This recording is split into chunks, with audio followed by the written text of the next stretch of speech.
The email came 3 days after Allison's piece went live. At first, she didn't even notice it. Her inbox was usually a wasteland of bills, ads, and unread newsletters. But that morning, while sipping her coffee and half-heartedly scrolling, her eyes caught on the subject line, "Your words reached me." Her stomach flipped. She hesitated before clicking, bracing herself for, she didn't know what. Criticism. Pity. Empty platitudes. But it wasn't any of those. It was something gentler. Someone had read what she wrote and recognized themselves in it. They thanked her. They told her she had captured something they hadn't been able to say out loud. Allison blinked at the screen, rereading the message twice. Her first instinct was disbelief. This stranger had really felt something because of her. Her words, the same ones she'd scribbled late at night, shaking, half afraid to even press publish. She closed her laptop quickly, as though staring too long might make the fragile moment vanish. But the words clung to her. By the end of the week, there were more. Not dozens, not hundreds, but enough that Allison felt a steady ripple of connection each time she opened her inbox.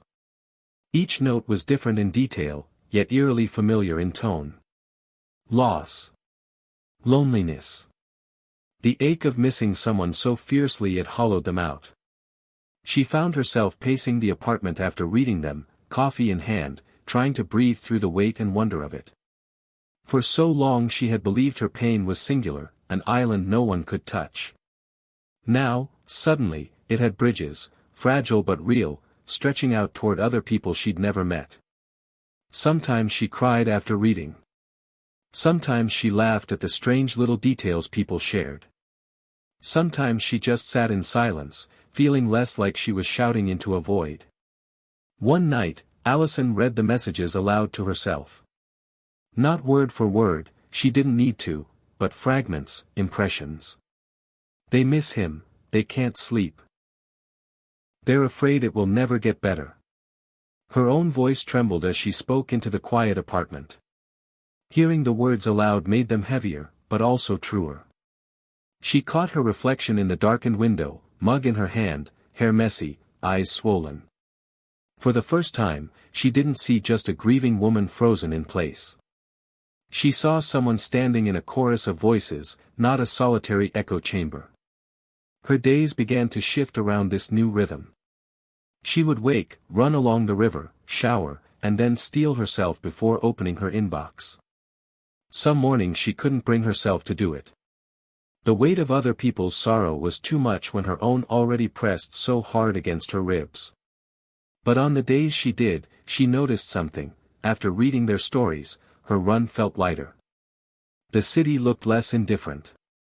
Even her notebook filled more quickly, the pen racing across the page. She wrote not just about David anymore, but about resilience, about mornings that broke through after nights of storms, about laughter returning in crooked, surprising ways. The act of being read had changed her writing. The act of being heard had changed her silence. On a Saturday afternoon, Allison carried her notebook to the public garden. The benches were crowded with tourists, families, couples, and the smell of roasted nuts drifted through the air. She found a quieter corner, under a tree just beginning to show hints of autumn gold, and flipped through her recent pages. For the first time, she noticed how her words had shifted tone. The early pages were jagged, sharp with grief, full of "I can't" and "I'll never." But now, more often, she saw "maybe" and "what if." The sentences didn't feel like tombstones anymore. They felt like seeds. She smiled faintly, then glanced up at the people passing by, the way they laughed, argued, carried strollers, juggled coffee cups. Everyone moving with their own private story, their own invisible burdens. The realization was almost dizzying. She wasn't alone in carrying hers. The letters kept coming. Some were brief, typed late at night in lowercase, almost like whispers. Others rambled across paragraphs, the kind of confession people rarely dared to share in person. Allison never replied. At least not yet. She didn't feel ready to carry on conversations, to risk disappointing anyone with her halting words.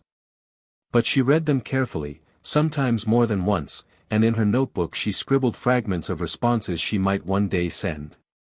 You are not broken for hurting. The missing never goes away, but it changes shape. You're still here. That matters. She realized, with a quiet shock, that these were the same things she had needed someone to tell her months ago. And now, somehow, she was the one holding them in her hands. One evening, after a long run, Allison stood at the Charles River. The sky was streaked in pink and orange, the water rippling with reflected light. Around her, joggers passed, couples strolled, a dog barked at ducks. She thought about the messages tucked inside her phone, the people who had reached out, unseen and unheard except for the thin thread of words they dared to send. She whispered into the air, as though they might hear her, "Thank you." The word carried on the breeze, swallowed by the hum of the city. But Allison felt lighter for saying it.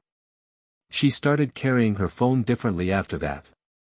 Not as a source of distraction, but as a reminder, each vibration could be a heartbeat from someone out there, another soul daring to connect. At first, she feared the weight of it would crush her. But strangely, it didn't. Instead, it steadied her. If other people could survive this grief and keep walking, maybe she could too.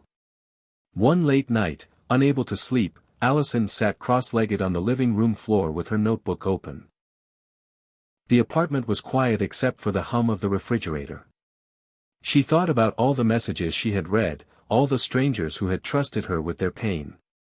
She began to write as if she were speaking directly to them. I don't have answers. I don't know how long this road will be. But I do know it's less lonely when we walk it together. I've learned that the ache doesn't vanish, but it softens when shared. So if you're reading this, if you're hurting, know that I see you. And I believe we can carry this, even if it feels unbearable now. When she finished, her hands trembled. She pressed the pen down and closed the notebook, resting her palms on its cover like sealing in a prayer. The next morning, she brewed coffee and watched sunlight spill across the counter. She thought of David, as she always did, but the thought didn't unmake her. It sat alongside another truth, her words mattered. They reached. They echoed. For months, grief had convinced her she was invisible, a ghost haunting her own life. Now, she was beginning to believe she was still flesh and bone, still tethered to others, still capable of giving and receiving something real. The emptiness hadn't vanished. But it was no longer endless. Allison took a slow sip of her coffee, exhaled, and whispered again into the quiet morning. I'm not alone. And for the first time, she believed it.